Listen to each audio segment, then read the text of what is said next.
one thing that drove me to come back was honestly anger. I was incredibly angry that people that know better or should know better keep on pushing multiple sets or too many sets for the return on investment. Time is the most valuable resource that we have insofar as we are all going to die one day.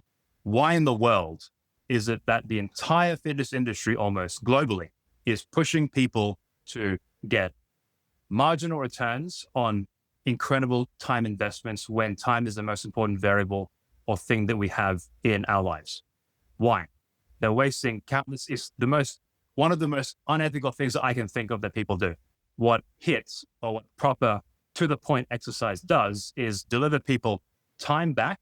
So the opportunity cost is not there anymore. It's gone down, and it gives them increased physical freedom, increased mental freedom, increased mobility, literally in the joints, right? So it's doubly beneficial. Lawrence Neal here, and welcome back to High Intensity Business, your one-stop shop for growing your strength training business and fueling your passion for high intensity strength training. Today's guest is Jeremy Amin, owner of Amin Strength, a personal training business in Sydney, Australia. Jeremy, welcome to the podcast. Great to have you. Hi, Lawrence. Thank you for having me. And you got the name? I did. For those that don't know, because you won't know because we've edited it out, I got that name wrong like 4 times, but here we are. We got there eventually. So excited to talk to you today. Obviously, we've known about each other for a while. You're inside high intensity business, growing your strength training business is so cool to see. And you're so helpful. You know, you're always making contributions, helping members out. You're super active, which I really appreciate.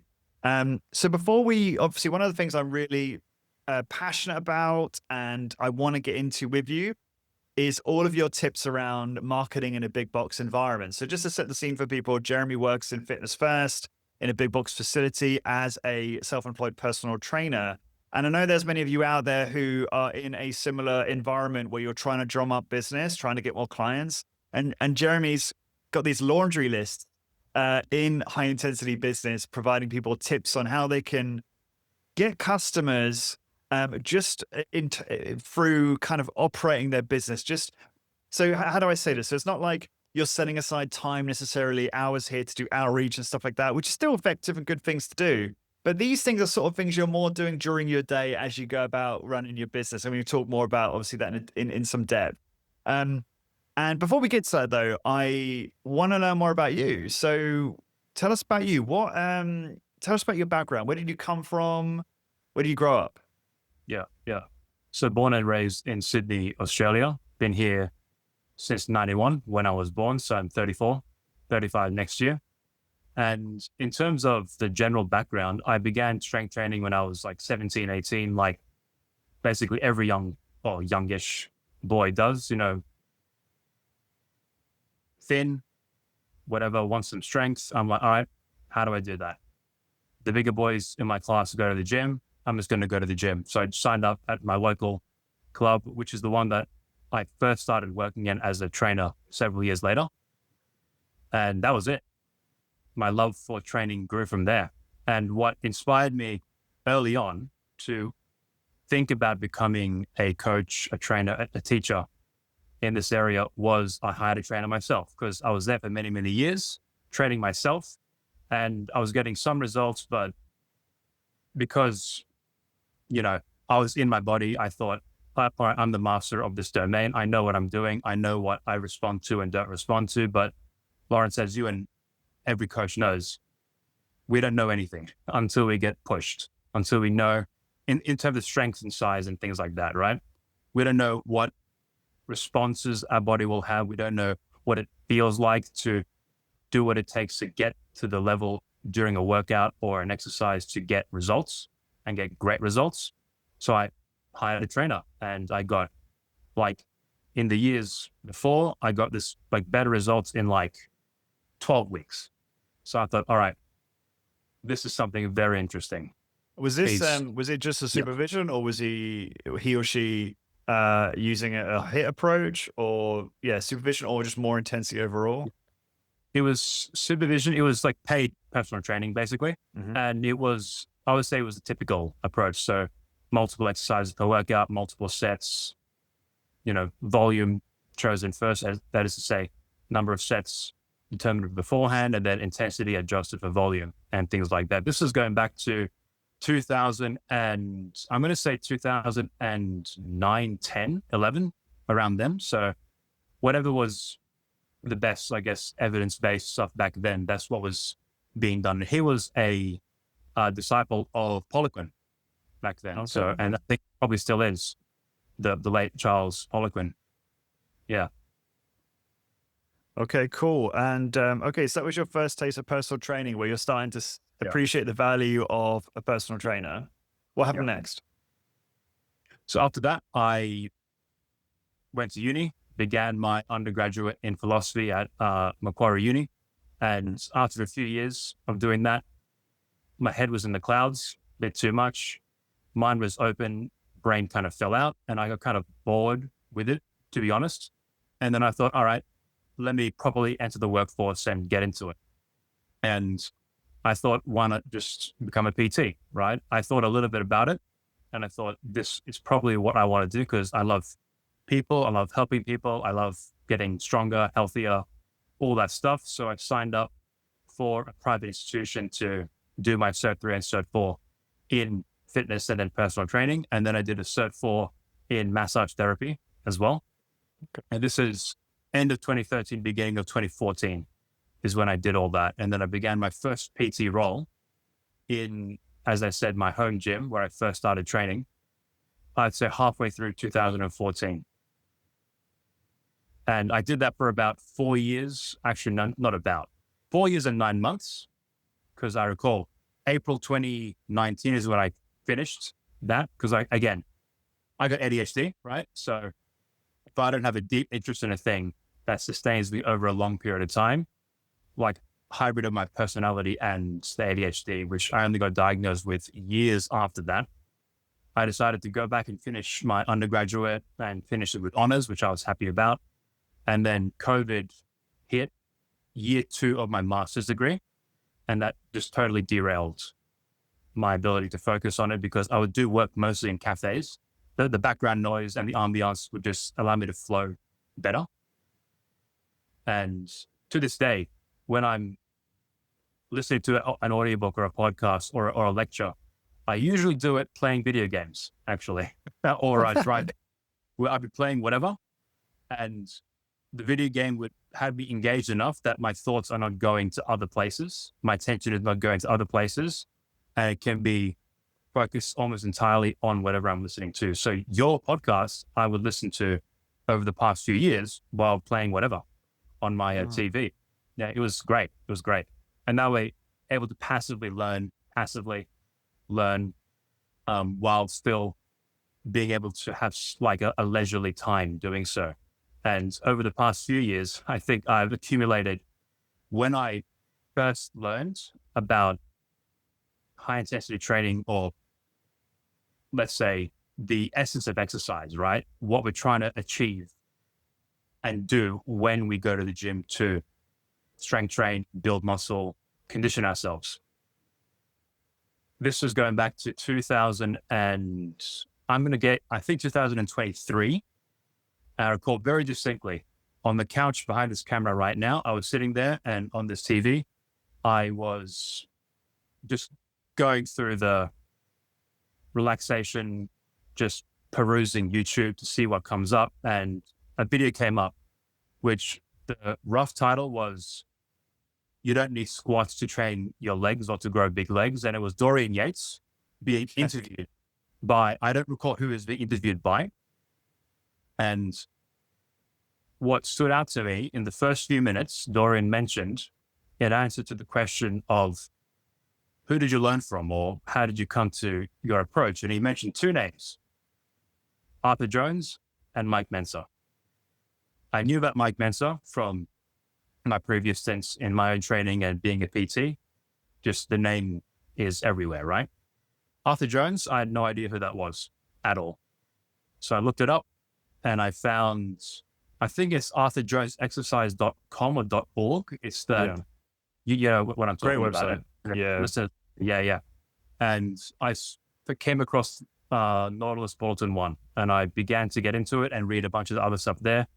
And I was absolutely taken aback by what I came across, because my conception of the effective dose for training, and I use the words, minimal effective dose, like minimal optimal dose in terms of getting results these days. And I use GPT to help me refine these and make them even more clear. I thought volume was the primary driver of hypertrophy, right? That's what we hear over and over again. Many, many big names in the industry talk about volume, volume, volume. You pick the amount of work that you need, and then you adjust intensity after that.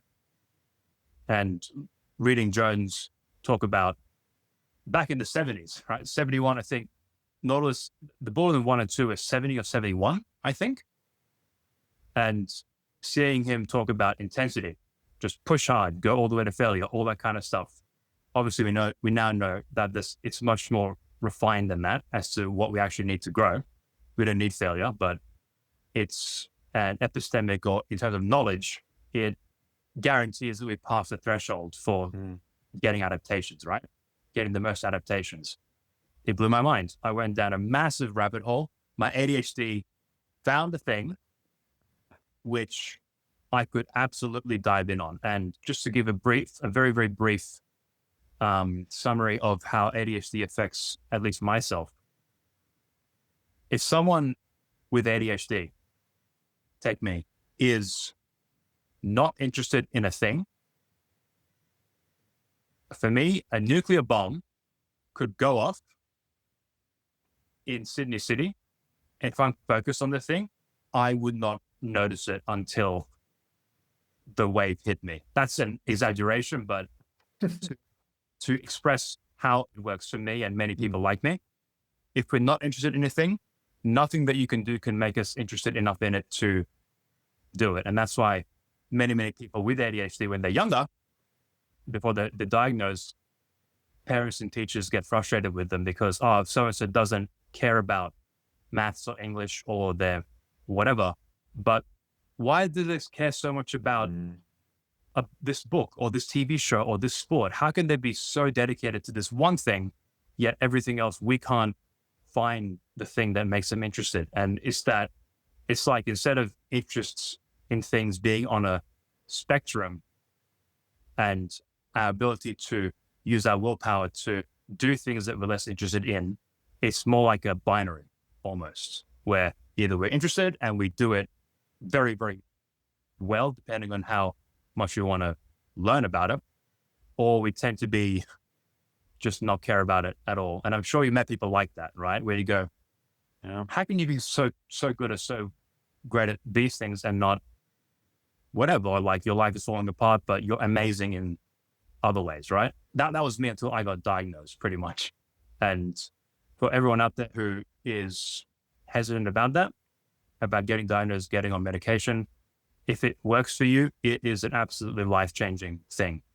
Now, in terms of going back to the exercise stuff, what I did for the past 2 years, or whenever I came across Dorian's video, I probably invested about 8 to 12 hours a day, including weekends, listening to lectures, podcasts, stuff like that, because I found the thing that I could latch onto.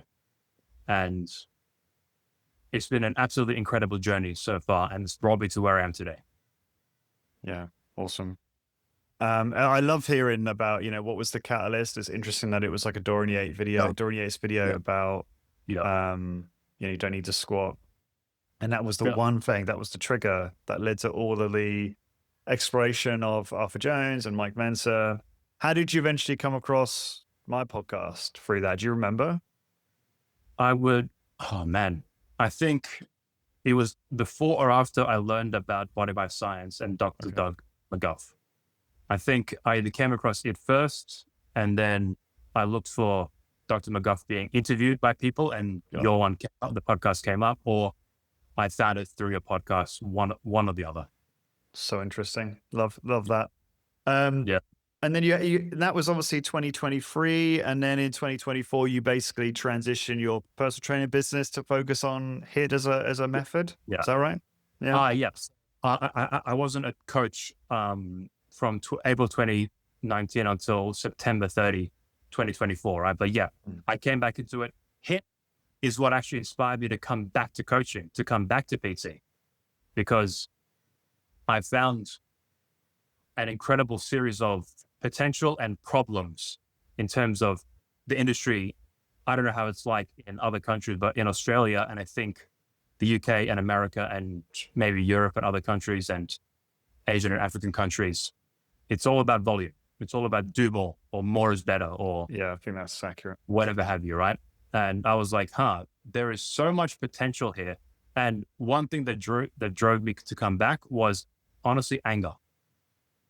I was incredibly angry that people that know better or should know better keep on pushing multiple sets or too many sets for the return on investment. Time is the most valuable resource that we have, insofar as we are all going to die one day.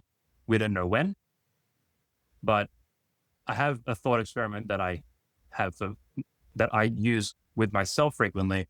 And I tell people that are curious about this stuff, right?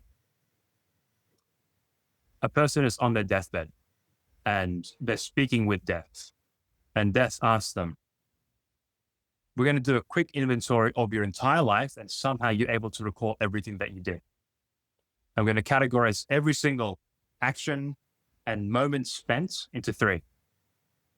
Things that you did that you would not take back, that you do not have any regrets or doubts about, you would do it again if you had more time. Things that you absolutely regret doing and or you would replace with other more meaningful, purposeful, beneficial things for yourself, things that you enjoy doing, or things that more time with your loved ones or whatever have you, right? Middle category, things that could be either category, you're not sure. Now, I'm going to take you from this world in the next 10 minutes. Tally up all the things that you did, the time spent in the category of things that you regret doing or that you would wish you'd done differently. If I could gift you back that time right now, would you take this deal? Question answers itself. Yes, I would take the deal, right? I would rather do things in category 1 and maybe category 2, not category 3. Why in the world is it that the entire fitness industry, almost globally, is pushing people to get marginal returns on incredible time investments when time is the most important variable or thing that we have in our lives? Why? They're wasting countless, it's one of the most unethical things that I can think of that people do. And trainers that know better, to paraphrase Arthur Jones, right? In one of his lectures that he's giving to Nautilus, that's on YouTube. I think it's on, is it Mike Bradley? It's on the STLG, I think, YouTube channel. Okay. Two of Jones's lectures that he's delivering to Nautilus. I think he's talking to his employees. And he says that what these people are doing in terms of like publishing studies that never happened is criminal malpractice. It's criminal, right? What's happening. I think, right, this, you can see the passion in me, right? It makes me very angry because we only have 80 to 100 good years on this earth. The reason that we value time is because we will pass one day. And this ties beautifully into exercise itself, because what exercise does is deliver to us why we value time so much, because it gives us our freedom and it gives us our ability to do the things that we want to do. What hits, or what proper to the point exercise does, is deliver people time back. So the opportunity cost is not there anymore. It's gone down, and it gives them increased physical freedom, increased mental freedom, increased mobility, literally in the joints, right? So it's doubly beneficial. And this is why many people in our space, in the high intensity training space, charge the same rates that typical trainers charge for the hour in 30 minutes or 20 minutes. And we get great retention. We get people that want that because people see the value. Everyone knows intuitively, I want to get the best results and I don't want to, many people intuit this, but some people like it. Training for a long time, that's excellent. That brings them joy, right? That's category one. I would not replace that later in life, but many people that do, it absolutely fueled me to want to come back to the industry and help people out in that regard. Yeah, fair enough. It's interesting you focus on that because I think that a lot of people, this is going to be controversial and whatever, but I think a lot of people actually would, having done that audit, don't necessarily regret doing 3 sets of 10, or because they actually do enjoy the process, even if it's inefficient. My anger, if I would, that would kind of relate to that. It's more about the number of people who aren't exercising. Yeah. The number of people that aren't strength training at all. Yep. So you seem more focused on people wasting their time in the gym. And there are obviously a lot of people who are like, you know, in the gym doing a lot of low intensity things, not doing resistance training, who could be getting a way better return and are being somewhat wasteful. But there's also just a massive number of people who don't even realize that strength training should be like brushing their teeth, you know? Yeah. So That's 100%. Yeah. Yeah. Sorry. 100%. And like, to be clear, that's what motivated me to come back to the industry, right? The time factor. But exactly what you're saying is 100% true. It's Western culture. I call it fitness industry propaganda, right? If you don't train for 2 to 3 hours a week or whatever the case may be, don't even bother. That's what most people interpret, especially big online presences, the influencers and all them. That's what they interpret enough exercise to mean. The guidelines that I've come across in multiple countries is 150 minutes of low to moderate intensity and 75 minutes of high intensity. And by high intensity, they mean lifting heavy weights or going for runs and things like that, right? Sure. Or lifting in the way that we do, you know, with a high intensity of effort. Yeah. Well, we don't need 150 minutes. Last year, and I asked this question to people to see their response, right? Last year, I ran an experiment on myself just to see, does this high intensity stuff work? Does the minimal effective dose, what is it? And yeah, body by science, 12 minutes a week. Sure, right? Sure, bro. Does it work? Tried it out. Calendar year last year, from January 1st to December 31, I trained less than 17 hours for the whole year. So what was that a week? Was that doing like the 9 minutes a week 23 minutes a week, roughly. Okay. And okay, cool. Part of that is because some days I would train with people and the workout would take longer. So I factored all that in. But it was like a big 5 type of workout, was it? It was, I have it all written down. Initially it was kind of a big 5. So going all the way back to what made me convinced that high intensity training style works is I listened to a bunch of Mentzer's lectures, especially on the IBL routine. And he said, you know, Smith machine, bench press. He mentioned a few other things for upper body, right? Yeah. I just went, all right, I'm just going to go in and do 1 set to failure of Smith machine bench press and 1 set to failure of hack squats, which was brutal. And I did both of them. And I was like, all right, I feel pretty cooked. My nervous system feels alive and I feel very fatigued. I'm just going to go home and see what happens. And I was sore for like 4 days afterwards. Right. So it's kind of like that, but eventually I got to a point where I was knocking out about 6 to 8 exercises in about 10 minutes, roughly 12 minutes. So it was very, very, very quick, like 45 to 60 seconds to failure per exercise. And, you know, and could you just list out the exercises just for completeness? Because when we say big 5, I forget some people tuning in might be like, what the hell are they talking about? Yep. So the big 5 are in no particular order: chest press, chest press, row, pull down, shoulder press, and leg press. Yeah. But And you were adding Yep. other stuff as well, like a couple more exercises, it sounds like. Yep, that is a great question. Let me Don't worry if you quickly. don't know. Yeah. No, it's all good. I can just quickly read my notes. Um, Yeah, no, I mean, while you're looking for that, it's cool to hear that you did an experiment. So you just did that workout every week for a year, essentially. And no other exercise at all. no, cardio. I hate running. Well, I like it, but it's yeah, I just find it incredibly boring. It's ADHD.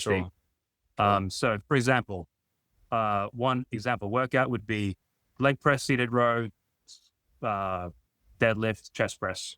Total workout time about 10 minutes, 5 minutes or so. About that. Yeah, typical. And it got up to maybe I was doing like, say, I got strong enough that I was getting so fatigued doing full body initially, getting so fatigued that I had to split it into upper and lower. Mhm. So I would do like pull down, chest press, row, shoulder press, and that would be upper body. Lower body would be leg press, leg curl, and heel raise. Just three. That's about a 6-minute workout. Awesome. Yeah, and I was doing workouts, by the way. Every 4 to 21 days, I was training. Okay, so some big. Okay, got it. Okay, so let's just very quickly touch on the results from that experiment, and then we'll get into the marketing stuff for a big box facility. Certainly. Yeah. So what are your results from that when you look back over the year? Yeah, I got stronger in everything. I got more muscular. I just checked my notes. I was 96 kilos when I started, and now I'm 100. So that's about like 190 pounds, 190, about 200 something pounds to 220. And I might have put on a bit of body fat over that period, but I'm at about 15% body fat now. And I'm not training that much more these days. Yeah. And I was able to like max out the leg press, max out the chest press in my gym. I was doing only machines. Yeah. But yeah, I was able to go from like hitting failure at about, say, on the Techno Gym leg press that I was using. I would start at began at 120 kilograms on that, and in 50 seconds I would be absolutely spent. And I was able to like get up to 180, 190 kilos, and that would be the one set to failure in about 45 seconds to 1 minute. Nice. Impressive. Yeah. Awesome. All right. So no, it's cool. It's always interesting to hear. Obviously, I had a similar experience myself, and there's a lot of people who have seen similar, improvement in results from doing much less as well. Yeah, so you're operating as a personal trainer inside of Fitness First in a very affluent part of Sydney, and it's fascinating to me because you've been able to grow your client base, and I think you're just going to continue to soar. I really. You have so much conviction in what you're doing. You're so confident. I'm excited to see, how you're going to continue to grow your clientele. And I love that I love this method. So I think people were posting inside High Intensity Business like, hey, I'm in this environment. How do I get customers? And you were like, here's the checklist. And it was all these different methods you're using that were kind of just things you're doing while you're training people. So I'm going to pull on a few threads and you can elaborate. And if I miss any, just let me know. So the first one I have is right before. Okay, firstly, when you're like in between sessions or in between clients or whatever, you're walking around, you just check in with people, right? How is your workout going? Talk to us about how you do that specifically and how that works. Yeah. So say I finish a workout with one of my trainees. I don't like the word client or customer anymore. Trainee, I like that. This is personal. So odd. Personal training, right? What is personal about having a customer? But no, it's just a language usage. Yeah, just semantics. Yeah. Sure. Helps me frame it better. So let's say I finish with someone, and I just want to do the rounds and do some tidying up because I consider the gym to be my home. Right? It's a place that I work, place that I love. and I want to have a safe environment for everyone, have it look neat and tidy. And I also want to, when I'm training someone, I want to be able to know where everything is and get to it quickly, not have to search for it and move things out of the way, right? Because 15-minute workout, I can't afford that time, because I offer 15, 30, 45, and hour-long workouts with a few bespoke options here and there, which we'll get to later. So I'll just walk around and I'll just literally say hi to people, just literally wave. If someone's like done a set and have headphones in, common thing is people don't tend to approach someone like that, right? Let's say you right now, you have earphones in, right? If I see you're looking around and I don't know you, I'll just go like that. Just get, hey, what's up? That's it. Don't even have to talk to you, right? That's that human connection, to make myself and them feel welcome in that space, to encourage that they're doing the right thing by training. If I already know someone better, then I'll just say, "G'day, James. How's things, man? How was your weekend? What did you get up to? What are you training today?" Simple as that. Consider it my community. That's how I consider the gym. So it's like if I'm in a cafe or at a family gathering, I'm going to pretty much behave in a similar kind of way. I don't like to really edit myself in terms of how human I am in each given context. I don't necessarily completely separate business from the personal. So you're like authentic. Yeah. I like authentic, and obviously there's a healthy separation that must be there, right? Mm-hmm. But to me, the reason that I'm in business and anyone is in business is to make the world better and make ourselves be able to pay our bills and all, right? That's the point of business. So I treat it that way. And so that's one example. Just say hello, whatever it is, whatever the person wants to talk about, I just talk about that for a couple of minutes and I go, cool. I don't want to take up too much of your workout time. Get to it, go hard. And then I just move on. Yeah, nice. And you have a few variations of this. Like sometimes if you're about to leave, you'll say to people, "Hey, do you need help with anything? I'm just about to leave. Let me know." Or is something like that? Do you want to edit that and correct that? Yes, I started doing this recently. So what inspired me to do this was the reception staff when they leave for the evening, because the gym is 24 hours, but it's unstaffed after 7 p.m. And one of them always walks around and just checking, hey, everything going okay? And then he does the rounds and then leaves soon after. And I thought, that is really good service. That is really good for the culture of this gym. Yeah. I start doing that. So every time I leave the gym to go home, and I started doing it also when I go on my lunch break. I just say to people, "Hey, I'm not going to be back for several hours. How are you going? My name is Jeremy." If I don't know them, "Hey, I'm a PT here. My name is Jeremy. I'm about to go to lunch and I might not be back before you leave. Can I help you with anything? Any questions you have?" And they go, "No, I'm good." Then I go, "Great. Have an awesome workout. I'll see you next time." Yeah, I love that. If they want more, I get into it, give them more. If they're interested. Yeah. And just for those, I mean, maybe people know this, but I just want to be clear. For those in the US, when they hear PT, they think physical therapy. Jeremy is actually referring to personal training. So we would say, in the UK as well, right? We would say PT as a personal trainer, but it's interesting in the US is physical therapy. Yeah, I really like that because it's like, "Hey, I'm about to leave." It's like you're letting them off the hook. It's really soft. It's low pressure. It's not making them feel awkward. And there's also, I was talking about this with the missus this morning. I was preparing for this and I was talking to her about it. And she was like, "Oh yeah, it's also really good." She's been hanging out with me too much about this stuff. She's like, "It's really good urgency, right? Oh, I'm about to leave." So it's like, "Oh, like if I want to get you, I gotta talk to you now." And it's sort of, it sort of influences action, which is interesting as well. So no, I like that. I think that's a great tip. Connected to that, and you've kind of already been saying about how you treat it like it's your home. You care about the space, which I think is great. I think that gives off a good vibe. I think the staff at Fitness First probably really appreciate that, and I think that's really important to maintain fantastic relationships with all of the staff for obvious reasons, right? Referrals, having a good kind of working relationship. And you mentioned how you act like you own the place. How does that manifest? Act like you own the place. Yeah. I literally behave as if it is my own business. That's literally, yeah. So I put equipment away. If I see that a piece of equipment is whatever dirty, I get a cleaning thing and I wipe it off. I do literally as if it were my own private studio.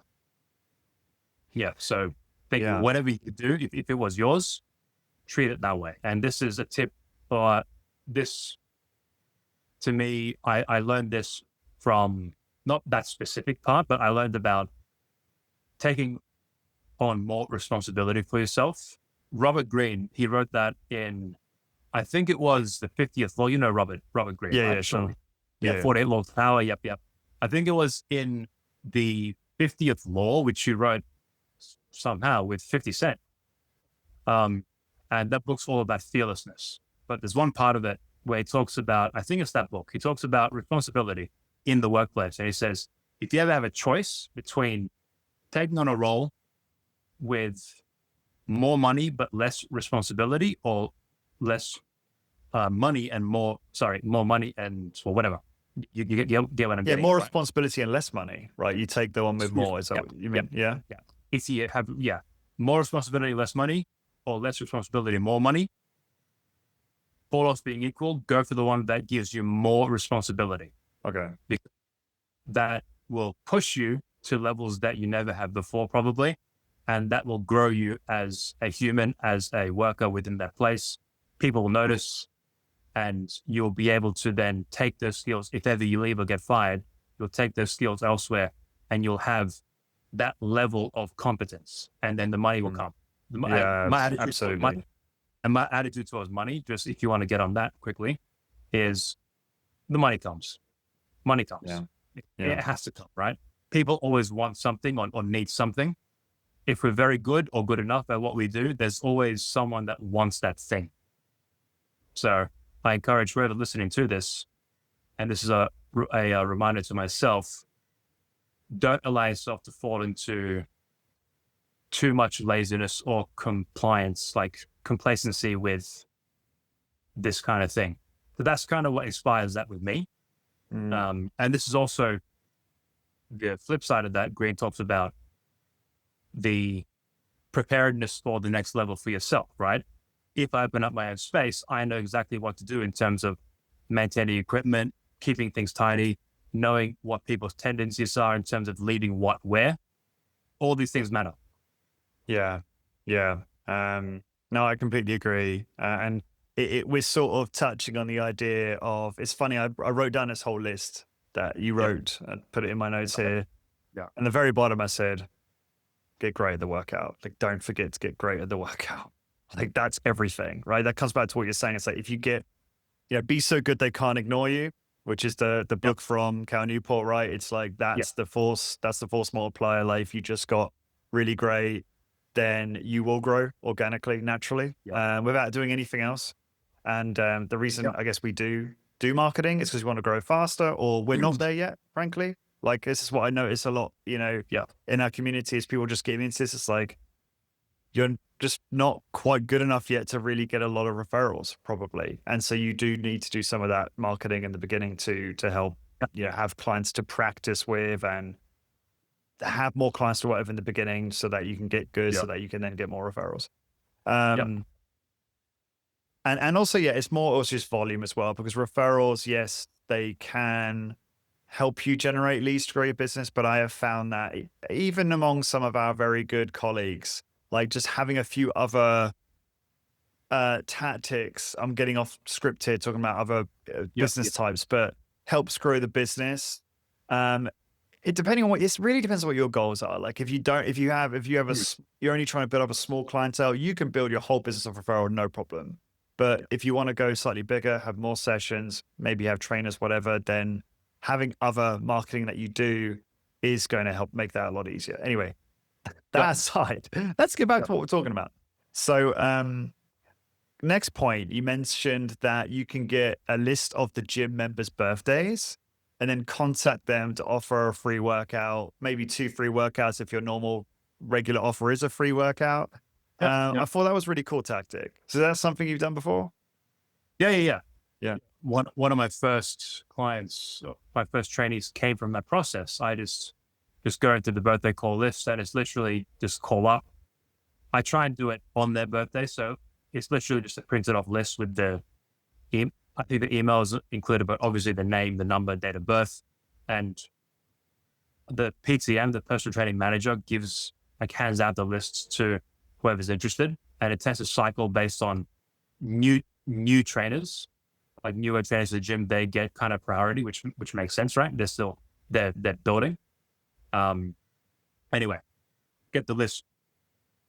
Week 1 and week 2 would be when the birthdays are, and I just highlight which days are Monday and then Tuesday and the Wednesday, and on those days I make sure to call to try and get the person on their birthday, just to make the experience better for them, right? Because it's nicer to say happy birthday for today than happy birthday a week, right? Yeah, totally. Yeah, yeah. And it's literally just, it's basically, hey Lawrence, my name is Jeremy. I'm a PT at Fitness First Barangaroo. Just calling to wish you a happy birthday. And then the conversation flows from there. Some people love it. They're very receptive. Some people are like, I'm busy. Can you go away, please? I've had that happen often, right? Sure. That's life. Yeah. Yeah, it's life. Exactly right. And then eventually, if there's interest, I go, hey, by the way, as a part of your birthday, if you're interested, I'm offering a session to help out with your training. Totally free. If you're interested, I'm more than happy to help out. Would you want to go ahead with this or not? And depending on what they say, happens or it doesn't happen. Yeah. I'd be inclined to just literally say, as they first answer the call, say, hey, Jeremy, just a very quick call. Just wanted to say happy birthday and offer you 2 free workouts. Because I think the reason I've phrased it like that and like got the whole thing out before they can even answer is that a lot of our colleagues who are going to be doing this, they're going to be calling people that are very busy, busy professional types. And so they won't get maybe annoyed straight away. They're like, oh, okay. Yeah. No, that sounds interesting. Maybe. So that's another potential approach. Yeah. Yeah, absolutely. Depends on the demographic, depends on the market. Absolutely. If you're in a suburban or rural area, it's probably going to be somewhat different to being in a fast-paced work area. Before we go any further, I just want to quickly thank our sponsor, Barvik GmbH. Building a successful strength training business requires top quality exercise machines and a reliable source of spare parts. Sourcing Medix machines, known for their exceptional design and performance, can be challenging, often leaving you dependent on the secondary market. Barvik GmbH, based in Hamburg, Germany, offers a solution. Led by Egger Barvik, who spent over 40 years working with and learning about Nautilus and Medix machines, and also completed a 3.5-year apprenticeship at Mercedes, mastering quality engineering, Barvik produces German-engineered Medix machines in India with thoughtful enhancements over their US counterparts. Barvik machines are trusted by happy customers all over the world, including members of the high-intensity business community. They're even being supplied in large volumes to major fitness brands like Keiser Training. For example, my former business partner and current HIB member Sean purchased Medix equipment from Barvik for his studio here in Galway, Ireland, and both he and his clients couldn't be happier. From popular pieces like the leg press, pullover, and bicep curl to rarer gems like the super forearm and tibialis, Barvik offers a wide selection of 35 Medix models built higher for easy movement with a pallet jack, zinc-plated weight plates, flat steel core belts instead of carbon fiber, and adjustable 90mm rubber feet. And right now, you can get 5% off a minimum order of 6 machines, but only for the next 3 months. This offer expires October 31st, so don't wait. Visit medx.eu, tell the team what you need, and choose the machines to grow your business. That's medx.eu, medx.eu. And now, back to the episode.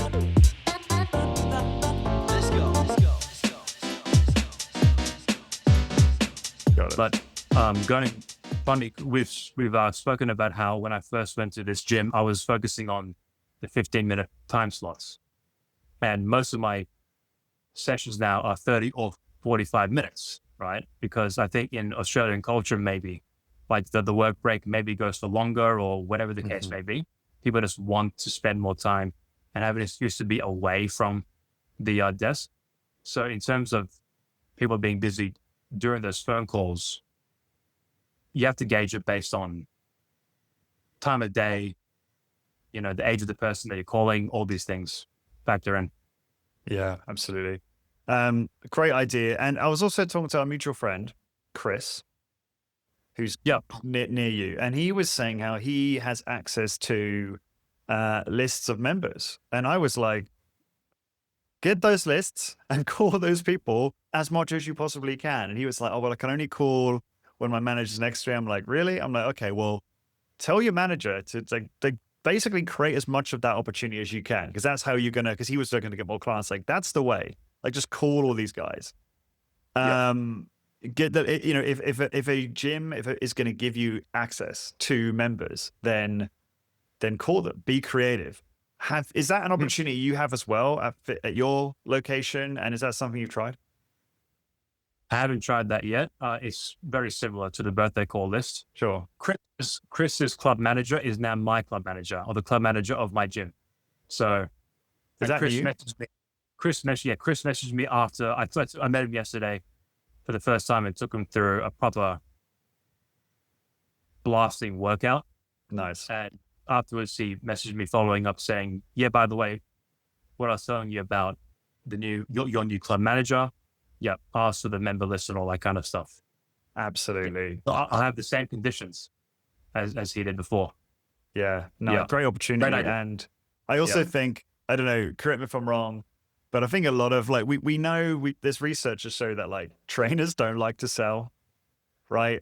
And this is why most of our colleagues shouldn't be hiring trainers to sell. They should be hiring trainers to train, and then only hiring maybe a cohort of those trainers to help sell, or frankly, just selling themselves as the entrepreneur.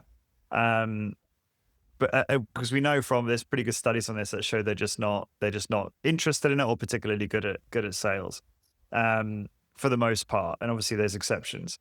So I'm wondering if, even though you have this opportunity where you and your colleagues can call this list of members, most don't want to because they're too afraid. So it's like, and because you're pretty confident, you're pretty good at that, I would be taking that bull by the horns.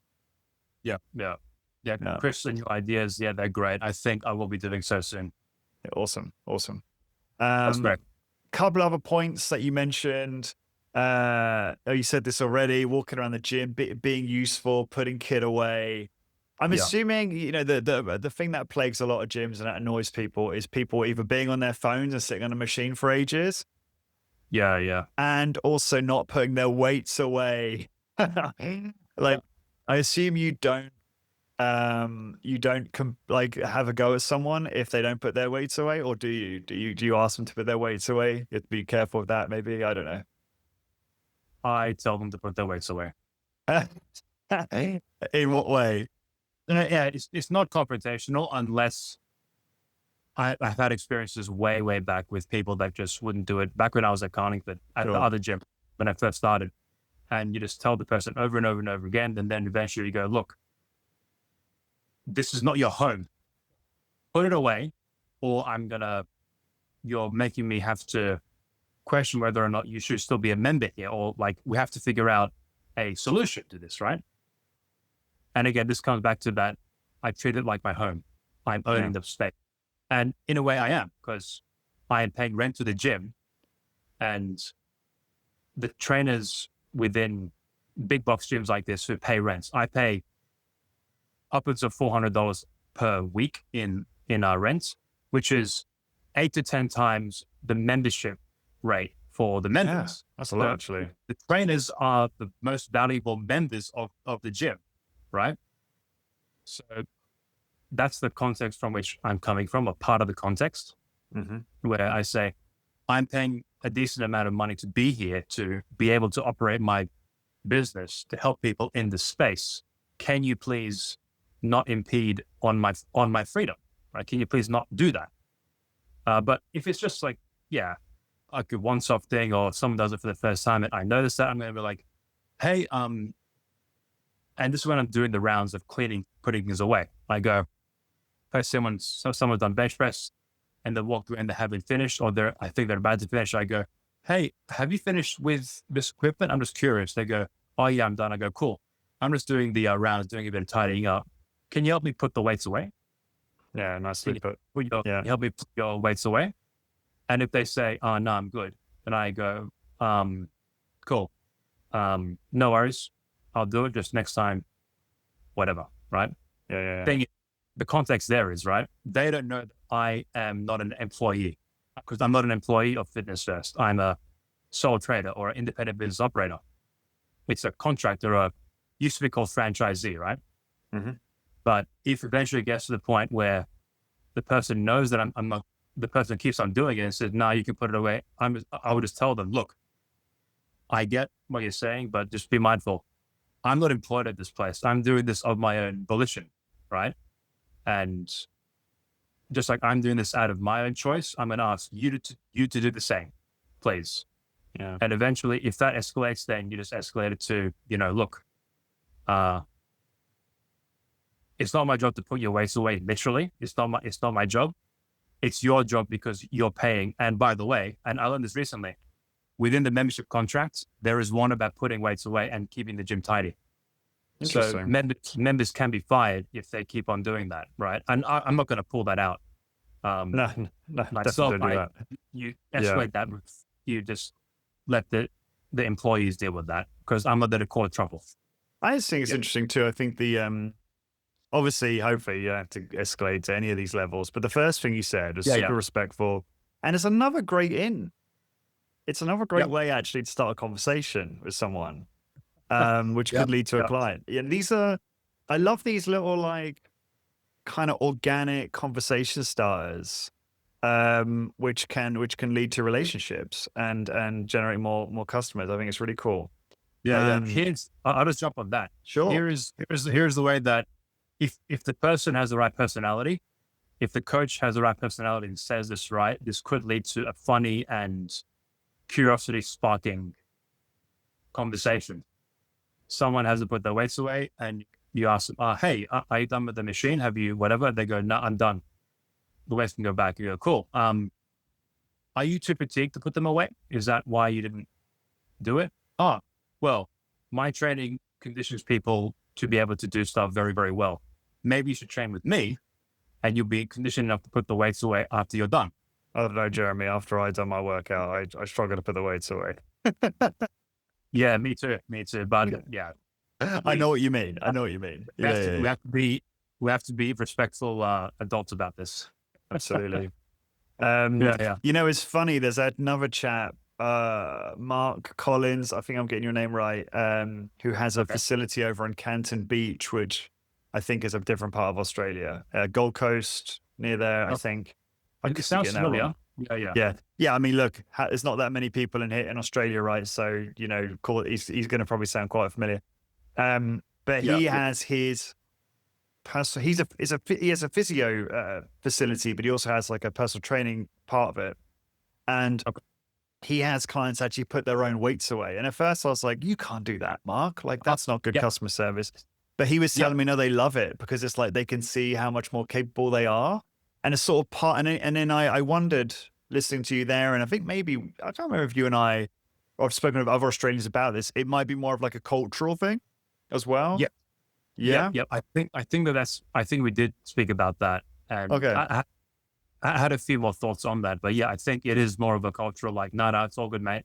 I'll do it. Like, I'll set the weights and all that, because coaches in my gym, they'll be training multiple people and they'll be like, put this to that, put this on there, put on the 2 blue ones for the barbell. So their clients, their trainees put the weights on. And I started doing that as well. And the way that I'm framing it is I tell my clients, your warm up is loading up the bar.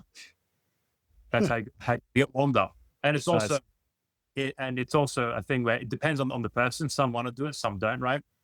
And the job of the trainer there is to meet the person where they're at, deliver the best service for that person's specific wants. Got it. But I think the benefit of putting on one's own weights is they're part of the process. They're teaching themselves, okay, this is how I take the weight off the weight tree. This is how I put it on. And it becomes, if it's done mindfully, it becomes a mental preparedness as well. It's a meditative, okay, it's a ritual. That's the word that I'm looking for. Got it. Becomes a ritual. Become themselves, they can do that, and it's all there. Cool. So the next one you mentioned is working by the entrance. So you'll sit there with what, your laptop, working away, greeting members as they come in, and then gauging if they are receptive to having a chat. Can you speak more about that?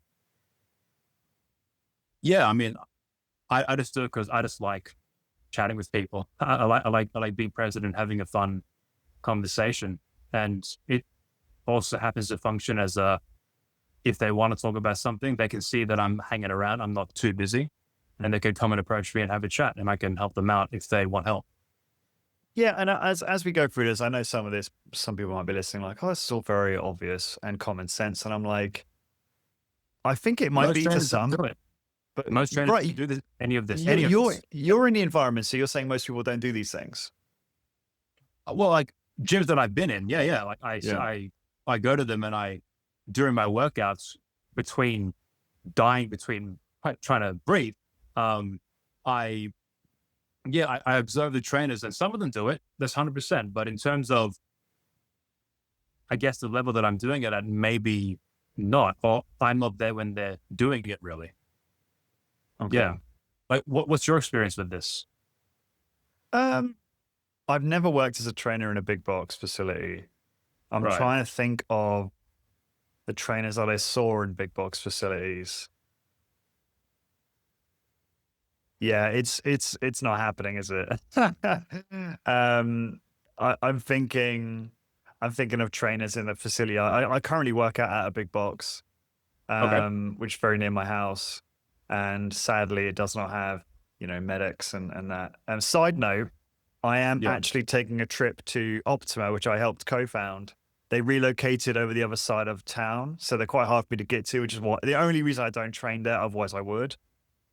And the reason actually I'm having a workout there is obviously I love high intensity training. I love being trained by a great trainer. Miriam over there is going to put me for a workout. But they also have some of Eggert's medics pieces that are manufactured in India that are like awesome medics. Like he supplies medics to Keyser training. As someone might know, Eggert is now sponsoring the show currently with his company Barvich. As I want to promote his medics to more hit studio owners around the world.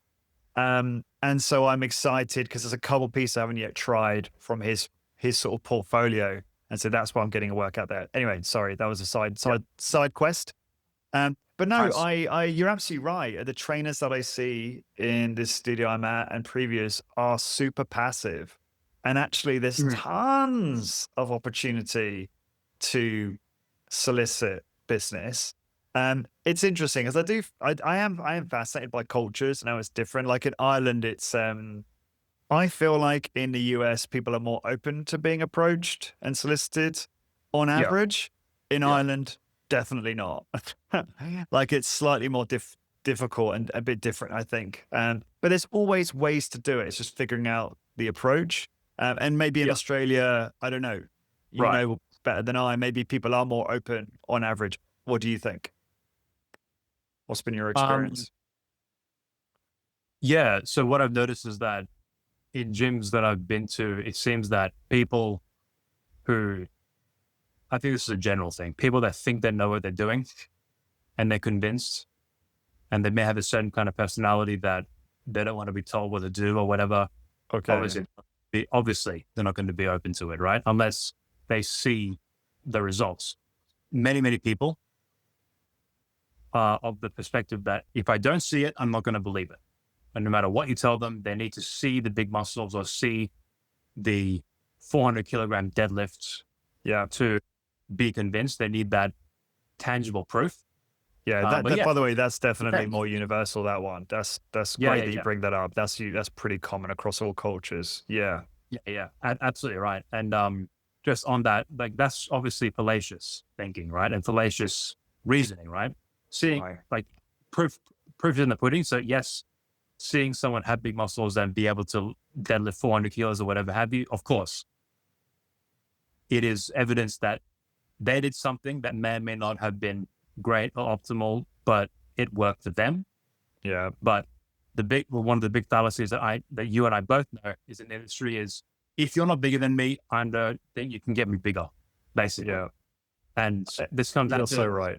understanding genetics and the nature of growth and all that kind of stuff, right? Yeah. Good luck trying to educate someone on that in the first conversation, eh? You remind me, I actually train a local lady. She's the only person I work with because, I as you know, I allocate all my time to high intensity business. But I think it's important. I feel I know it's like a little bit of a distraction for me perhaps, but I feel that I learn a lot. I stay kind of in the game, so to speak. And she's a great lady. She'll listen to this. She'll love this. And she's like we have great conversation. We have a great relationship.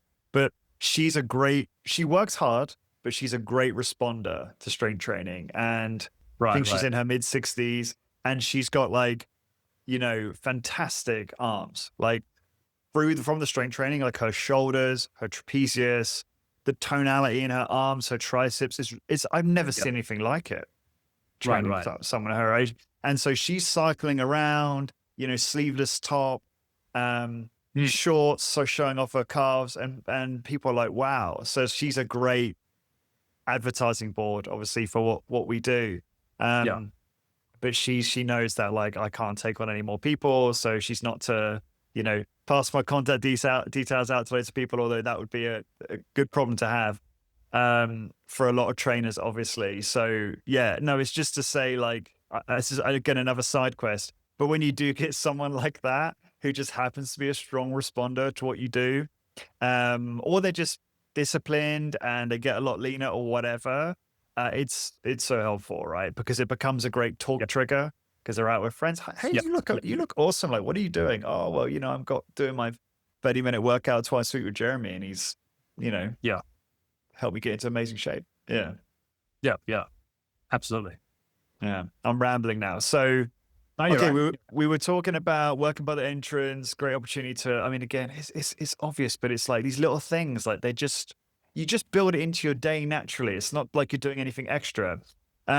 You also have a trainer profile on the board in the actual facility, so they can actually look at, what is it, like I'm picturing like a cork board or something, notice board. Yeah, basically. Yeah. So just me in a very fancy pose, like the whole twist of torso, double bicep, whatever. Yes. I think they taught us to hands by the hips and a rotation and I've seen it. I've seen that one. I've seen your picture. Yeah. I think it's the first photograph on my Instagram page, on the business page. Yeah. And on it, let me think. It's got my experience or my specialty. It's like, time efficiency training, like 5 to 30-minute workouts. I think I also have the muscle size and strength training and longevity training, and one more thing, I think. And then I have my educational history. So, Cert 3 and 4 in fitness, Cert 4 massage therapy, Bachelor of Arts philosophy with honors. And that's pretty much it, I think. Yeah. It's a very, very basic board. They used to have quotes when I was my first into fitness first. It had a quote, and I think mine was something like, like strive for as much excellence as you can, and whatever you get is going to be great, right? Something like that. Yeah. And you said there might be room for this. You're kind of constrained by the room you can advertise in, but maybe you can stick like a flyer or something like that. Yeah. Yeah. In the gym, we're not allowed to my awareness. Last I was spoken about this, which was about a week ago. We're not allowed to have any non-fitness first branded advertising on there, except for beneath the PT board. And I think you might have seen a photograph of me sending how it looks like in the group. We have like 6 or 9 A4 see-through slots to put A4 sheets of paper. Yeah. But it's nothing. Like people, I when I'm at the front desk doing my work or just chatting with whoever, I look at the board and people just walk past it. I have this office to look. And it's usually when I'm chatting with them, and I say at the end of a casual chat when I'm doing my rounds, like, if I can ever help out in any way, like, let me know if I'm here, or go to the board and just take my name or take a photo, send me email, WhatsApp, and then I may see them go to the board then. Okay. So it's Worth more having like something there, it's though, eh? more so. Yeah. It's more so a thing to point people towards, Got it. as opposed to just it doing the work by itself. Because I've never received a phone call or an email based on someone seeing the board at all. I see. And it's been 11 months that I've been there so far. Got it. Or 9 months, yeah. So yeah, the more it's interesting, the more we go through this, the more I'm reminded this is like not like a one-stop solution. It's like 100 BBs. Like there's lots of tactics. The next thing is the chalkboard, which is your new innovation, which I absolutely love, where you have a little chalkboard and you just put kind of edgy training-related statements, motivational quotes, or whatever. How's that resonating? Are you getting much interaction from that? Yeah. Yeah, it's great. People love it. Like, and I have a WhatsApp group for all of my paying trainees, and where I put announcements or whatever. And yeah, just recently, one of them took a photo of the chalkboard and uploaded it to the group for everyone to see. Nice. But nice. yeah, like soon to be a school community, right? Maybe we'll see. But yeah, like I think people definitely do notice. And one thing that I found to be kind of fun is at the end of the night, I erase it and put a new message on there. So I have like 8 weeks worth of little one-liners from Monday to Friday. And for Saturday and Sunday, I just put the one on the Friday night for the weekend. And whenever I go to erase it, if there's a member nearby or someone that knows me, I would say, hey, what do you think of this before I erase it? Do you like this message? And they give me their feedback and I go, cool. Thanks for that. Let me know. What things do you find that you would like people to do in here? Or what do you find motivates you? Give me some inspiration.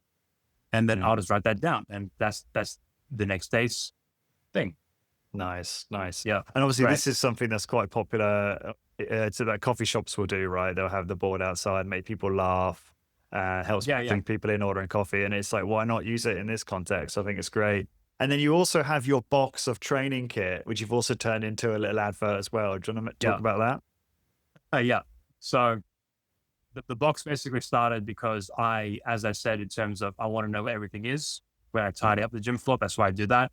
Or one reason why. Same with the box. Like I wanted to have everything that I use with my clients. So I have a mag grip, front grip pull down, a semi-supinated grip. Nice. Yeah. I got a bright pink, a hot pink strap from, of course, Strap Works. And I've got like Olympic rings just for some fun and a bunch of other stuff in there. And I have a combination lock, which all my paid trainees, they have access to it whenever they want. That's just to enhance the workouts and better customer service. I definitely think that's worth an extra 100 Australian dollars every month for that little bit of value out there, Jeremy. I might eventually, if I decide. Well, if I put things that are very valuable and cost a lot of money in there, just for that insurance, I might do that as well. I don't know. But yeah, no one else except myself and my trainees can use that. And cool. Like after the first few days of having the box there, people started to put things onto it, like towels and stuff like that. So I was like, all right, I need to naughty. So I was like, all right, I don't want to like touch people's property when I'm getting into it and all that. And I want to access it. So I just took out the same chalk markers that I used. No, different chalk markers that I will be using for the chalkboard, colored markers. And yeah, I wrote onto it in pink on the back edge where the hinges, I wrote, I think, do not put things on me, please. And then in white, have you read it? I think I've read it. I think I wrote like, this is Jeremy's awesome box of amazing toys or whatever I wrote, if you want access to this, text my phone number. Yep. Let me know if you want it. Not for the lazy. Is what I wrote. Not for the lazy. I remember that. Lazy, I love it. I love it. I wanted to be a lot more honest about what I would actually write and say, but I wanted to be I didn't want to like possibly offend certain people, because I would have put, like, not for the weak or something, right? But like, that's, not necessary. Yeah. So I was like, all right, let's make it a bit of a marketing tool. Those that want access to the box, they send me a text or give me a call. And I told them, cool. In order to get access, you train with me at least once a week, once a fortnight, and you show me that you're willing to take your workout seriously. Yeah. Awesome. Yes. Earn the right. You have to earn the right to be a part of my sub community within the gym. Yeah. I guess people listening to this who work out of a big box, you got to figure out like what the big box is going to allow, like what constraints you're working within. And we're just throwing all these ideas at you. I love your idea. This is obvious one, I guess. Well, maybe not again. Just training everyone, right? Training all the trainers, training all the staff, exposing them to this way of training to your service, because that's going to help you generate those referrals as well. Yeah. Yep. So recently, I've started training the group fitness manager at the gym, who I won't mention their name. But yeah, they absolutely loved the thing. And yeah, I mean, my thing there is I just want to help everyone get better. I believe like healthy workplace includes healthy, fit people. And that is my job, or that is my business. So I want everyone to represent what we're there for. Yeah, absolutely. And I said it at the start, and I put it on this list because it's a kind of a prerequisite to all this, but just always getting better at the craft. You got to give a great workout experience. Otherwise, none of this is going to work well. You've got to be, do you want to go into that? Yeah. And before you, I obviously really interested to hear what you have to say. I just wanted to mention, Pete said it recently, which is on a recent podcast with me, which is that you got to really love what you're doing. And I think we see this a lot in our space where people are struggling with retention and getting organic referral because they kind of lost the love a little bit. They're not doing their own workouts. They're not taking them as seriously. They're out of shape. And they're just not that passionate about the protocol. And if Pete had to boil it down to like one thing, like the one kind of like force multiplier, or the one thing that really matters among all the things he says, I think that would be like the number one thing. But yeah, right. please let me know what the force multiplier. What do you mean? In terms of like, if there's one, like an 80-20 Pareto thing, right? It's like if you really care about the protocol, like you're obsessed with it, you're passionate about it when you're delivering it, and then you're obviously in the workout with the customer. Like you're in the workout, right? Your coaching cues are on point. They're well practiced. They're tailored. They help get the most out of the client in terms of intensity, but you're safe and all the rest of it. Like obviously that's all part of this.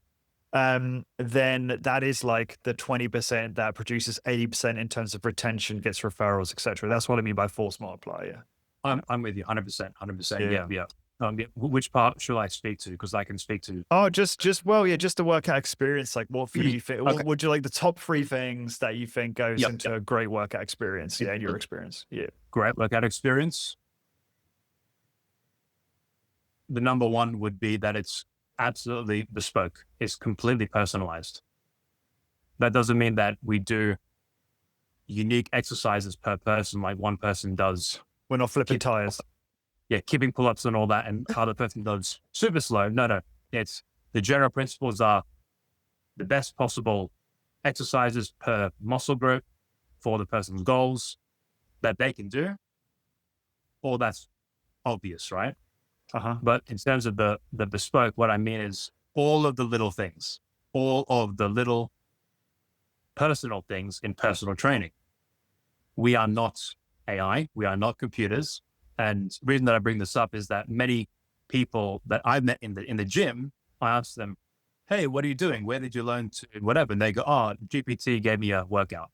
Someone who I'm training, one of my trainees, when I first started with them, they said, yeah, I've been doing this from wherever. And I'm following GPT's program that it gave me. And I thought, that's great. You're training, that's a massive win. What I do is I be completely present, personal, not too personal, and not in that sense, but personal as in, if I'm training Lawrence, I'm training Lawrence. I'm not training James. Whatever cues work best for you. And I figured this out beforehand, right? I ask you, what is your tolerance to risk? How risk averse are you? What do you find motivates you the best? And please be honest with me. Are you better motivated by negative talk? Do I say, you are being weak right now, push harder? Or do I say, mate, you're doing an absolutely incredible job, keep on going? And I won't obviously say all this all the time during the exercise because I want them to focus. But when I see them getting to the critical point where the exertional discomfort gets to a point where the brain and the mind begins to race and the panic sets in, figuring out what is the specific word or phrase that will anchor them. For some people, I just say, all right, we're beginning to approach, very, very difficult. You know what's about to happen. Breathe, head and neck neutral. You can do this, focus. If it's a pull down, elbows, shoulders, up and down, same time. Focus, you have this. Think about how good you'll look after this workout or thanks to this workout. I literally say that. Think about that how would good work with me. It's all about the post-workout pump, Jeremy. Yeah. Personally, think about how good you're going to look after a mirror selfie going. But I go, if it's an aesthetic goal and if someone's a bit more self-conscious, I won't yell this so that other people hear it because they go, oh, she's self-conscious or whatever. I go, just think about how amazing you're going to look 2 months from now, thanks to this workout and what we're doing here. As they get into the point where it's very, very tough. One general line that I use is, and I mentioned this in the group, no matter how hard this feels, no matter what this feels like, do not let it dictate what you will do. That's got to be probably the best. I like that. That must be the best phrase that I've come up with so far, I think, for me, because it encapsulates everything that goes into the core of a proper workout. And I educate my trainees on, if it's sharp pain, sudden pain, what the burning discomfort feels like compared to a problematic pain, as in to differentiate the signal of discomfort as interpreting it as a pain, a genuine pain, and what that represents, which is an injury or approaching an injury. That's very different to exertional discomfort. It is still pain. Technically, it feels like pain, right? But we use the word exertional discomfort to differentiate for the layperson that it's not an injurious sensation. It's not signaling. It's like a fire that has smoke, right? A fire, if there's smoke in the air, there's going to be fire, right? But sometimes the smoke has already gone on and the fire's out, but the smoke is continuing, right? The smoke doesn't represent necessarily a fire burning right now, right? There's a difference there. Same with this. The discomfort is not necessarily an injury per se. So don't tell yourself this is a bad thing that's happening to me. And that's one of the keys to getting great results as quickly as possible as well. Because the uninitiated trainee, myself, when I was 17, 18, I didn't know what to experience. So when I began to approach that discomfort, I would be like, all right, is this an injury coming? Let me pull back. If I was coaching myself now, I'd say, no, now is when the set actually begins. Go a few more reps, go to failure, go one shot of failure, go as far as your mind will let you go. That's good enough for every intent and purpose. Again, going to failure is not necessary. It is only from a knowledge standpoint. I know that I've gone all the way. Therefore, I must have passed the critical threshold. Yeah.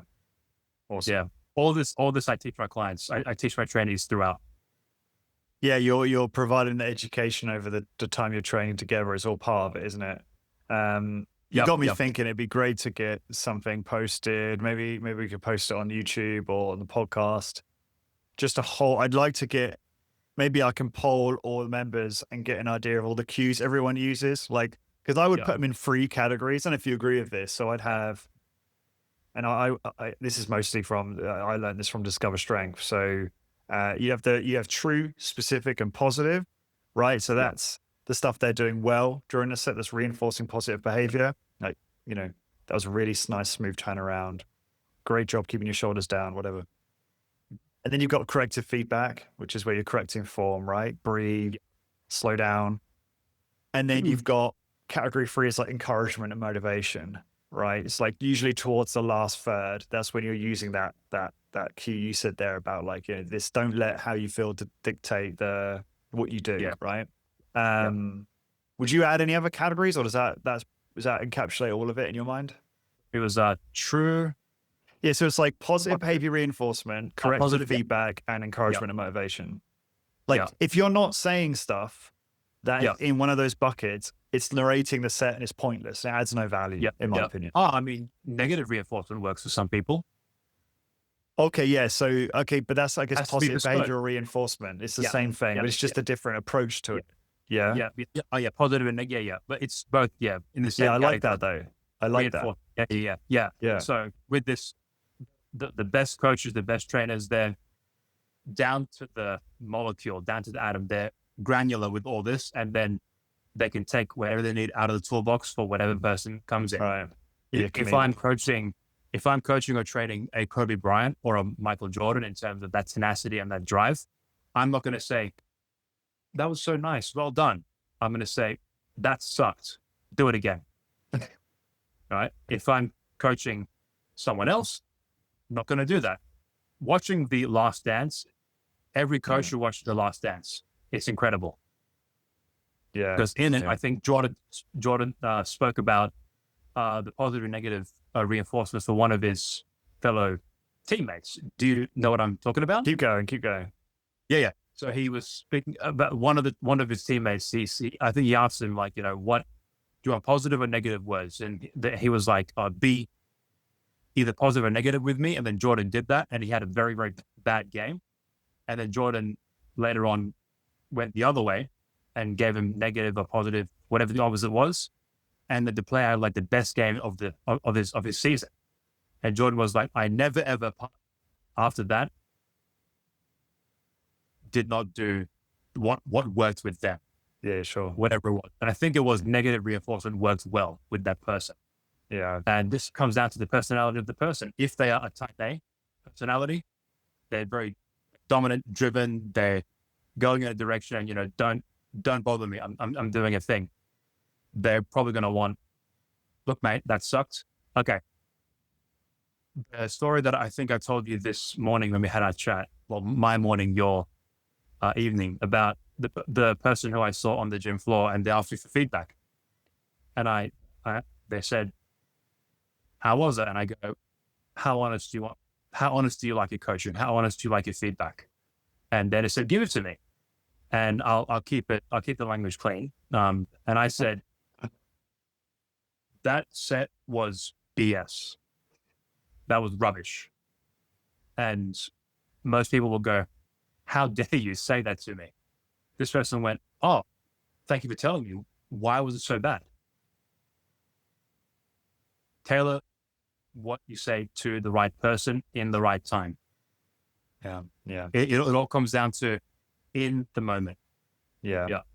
I agree with the idea around just being very adaptive, being a chameleon. I think is how Doug Holland puts it. Like Doug's extremely successful solo operator, has his own facility in Louisiana, and he was role playing it out with me. He was like, sometimes I'll be talking like this with a client really softly, and other times I'll be like, come on, let's go, like, and he was, and I was like, oh, it's so true, and it's such an important skill to cultivate in yourself as a trainer to be able to do that. Jeremy, we are at time, and this has been so much fun. I'm glad we got through the whole list of big box marketing tactics, because I know there's a cohort of my listeners and people out there who are in that environment, who want more customers, want to grow their high intensity strength training business or personal training business, where I think that would be very valuable to them. So thank you. What's the best way for people to find out more about you and connect with you? Where do you want to send people? So you can go to my Instagram, which is just Amin Strength, one word. That's the handle for it. Cool. And in terms of my email, it is aminstrength@gmail.com as well. Just to take my surname, put strength after it, no spaces. And if you wanna do WhatsApp, so I'm Australia's 61-0449-637-996. That's on WhatsApp. And we'll put all those links in the show notes to this. And just so people get the spelling right, Amin is Amin, and obviously strength. People should be able to hopefully spell that. Yeah. Awesome. Thanks so much, Jeremy. And if you're interested in joining Jeremy and myself in the high intensity business community to help you start and grow your personal training business, then come join us. There are calls, there are courses, there is a great community of the top hit entrepreneurs to help you. And all the details for that are over at school.com/HIB. That's high intensity business. So school.com/HIB. There'll be a link up on the screen and a link in the description. Jeremy, thanks again. Have a great rest of your evening. And I will see you and talk to you very soon. Thank you, Lawrence. Appreciate it. Cheers. And for everyone listening, this is Lawrence with High Intensity Business. Thanks for tuning in, and we'll speak soon.